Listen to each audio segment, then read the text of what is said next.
Olá, eu sou Joilda, apresentadora dessa série de podcasts do Biologia que Aprendi com o Flash. Trago a novidade para vocês. Temos outro integrante em nosso projeto, o colega Daniel. Seja bem-vindo, Dan. Me conta, o que você mais gosta no Flash? Olá, sou Daniel, aluno do Centro Juvenil de Vitória da Conquista. Vou participar desse projeto pois adoro muito super-heróis e um de meus favoritos é o Flash. Adoro seus poderes e também admiro muito seu trabalho como cientista. Amo biologia, então participarei junto com vocês nesse podcast. Olá, eu sou Karine, professora do Centro Juvenil de Ciência e Cultura de Vitória da Conquista, na Bahia. Bem, Daniel é aluno do Centro Juvenil desde 2017. É totalmente fã do universo dos super-heróis.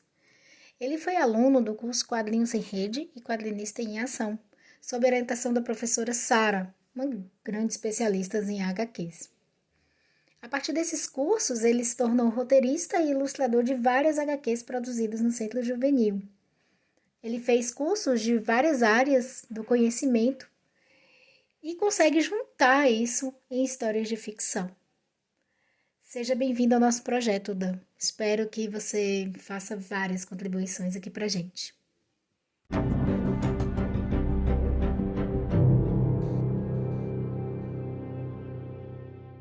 Logo de início no episódio, Barry e sua irmã de criação, Iris, saem do cinema e ele comenta sobre zumbis da natureza, em um papo bem nerd.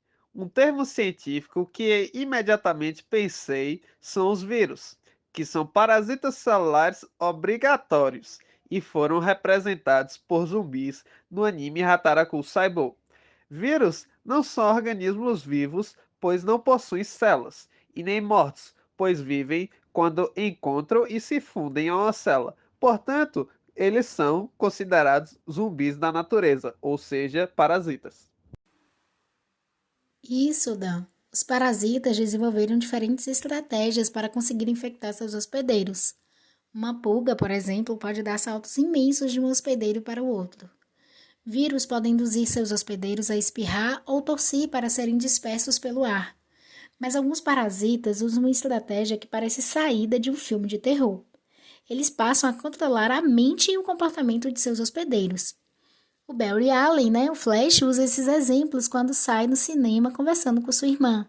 Ele fala que há um tipo de fungo, por exemplo, comum em florestas tropicais, conhecido por parasitar especialmente formigas. Dia após ser infectada, uma formiga passa a agir como um verdadeiro zumbi. Ela abandona as companheiras, tem espasmos constantes e começa a andar sozinha sem rumo, até que sobe em algum arbusto e crava fortemente as mandíbulas em uma folha, de onde não sai mais. É que quando o fungo se alimenta das partes internas da formiga, de alguma forma ele a obriga a se deslocar a uma altura onde seus esporos, que são suas células de reprodução, serão espalhados com maiores chances de dar origem a um novo fungo.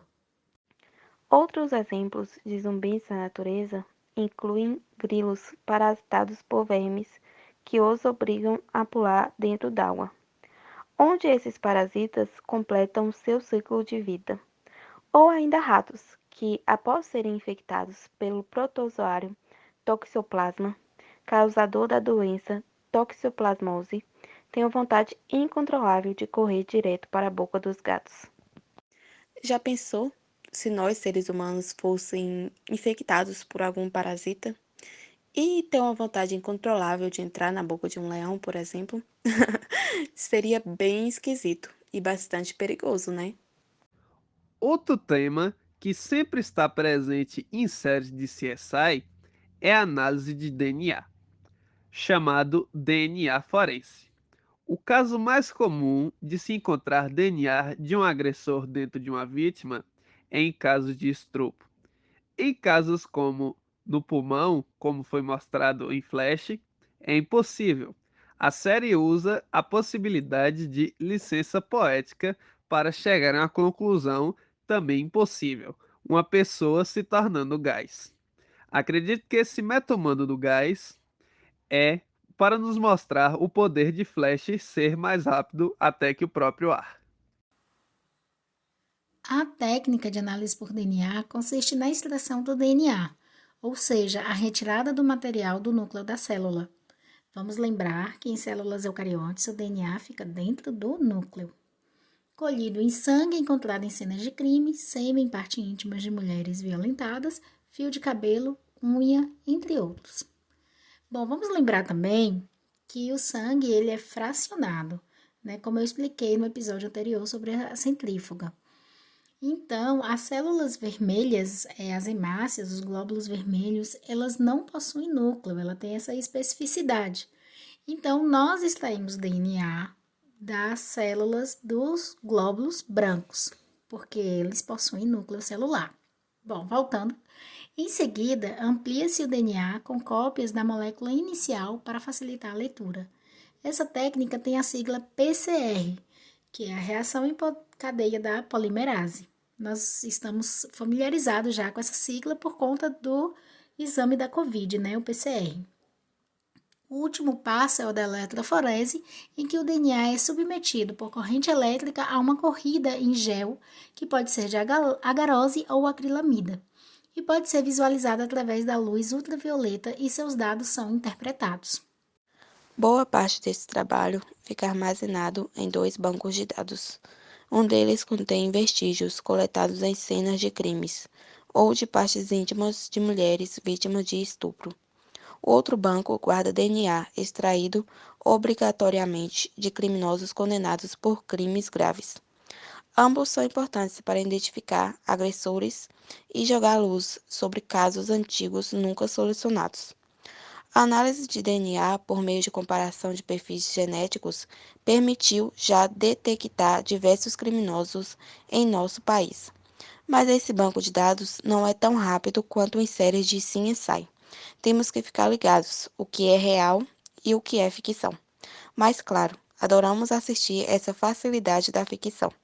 É realmente empolgante. Outro detalhe interessante dessa cena é que eles fizeram uma biópsia do pulmão. Geralmente, esse tipo de procedimento realiza o diagnóstico do câncer de pulmão. A técnica consiste na remoção de uma pequena quantidade de tecido para o exame microscópico. Essa área é chamada de citogenética. Não se visualiza DNA no microscópio. O DNA é feito com a técnica que a professora Karine mencionou anteriormente, com a extração de DNA no sangue. A série precisa mostrar um resultado mais rápido. Então, mistura uma biópsia pulmonar com análise de DNA no mesmo resultado. Vamos falar agora do método humano desse episódio.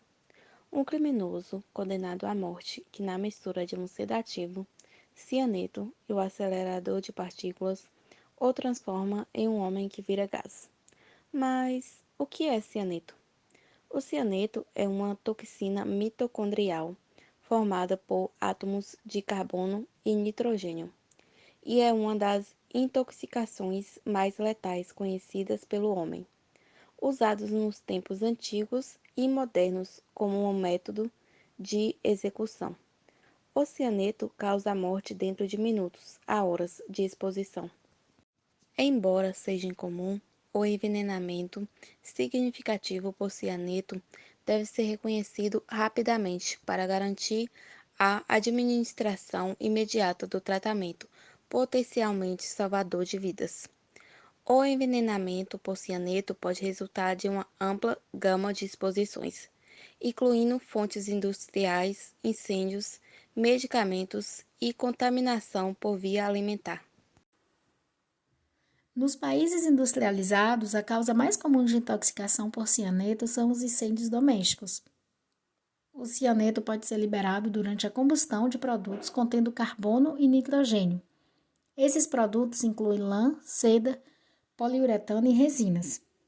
O consumo industrial global de cianeto é estimado em 1,5 milhão e meio por ano de toneladas, com as exposições ocupacionais sendo responsáveis por um número significativo de envenenamentos por cianeto. O contato da pele com sais de cianeto pode resultar em queimaduras que permitem maior absorção de cianeto através da pele, o que pode piorar a intoxicação. Isso é muito importante.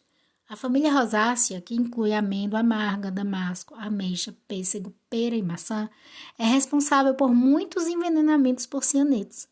Todos esses alimentos contêm glicosídeos cianogênicos, como a amidalina, em seus caroços e sementes.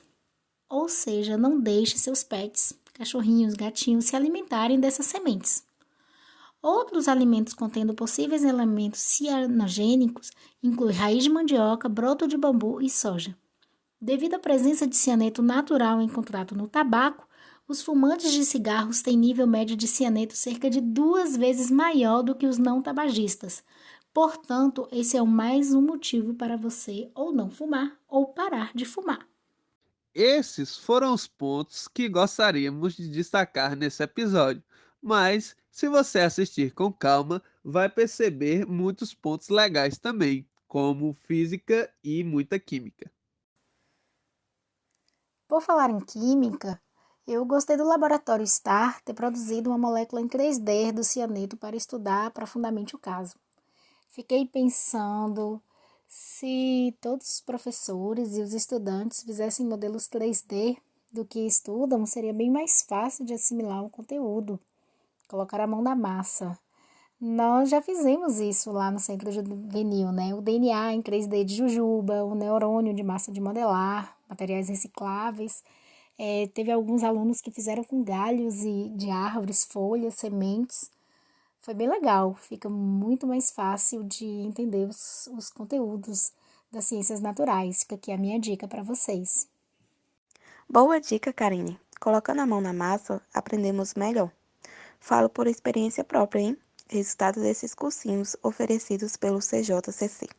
Ficamos por aqui. Até o episódio 4.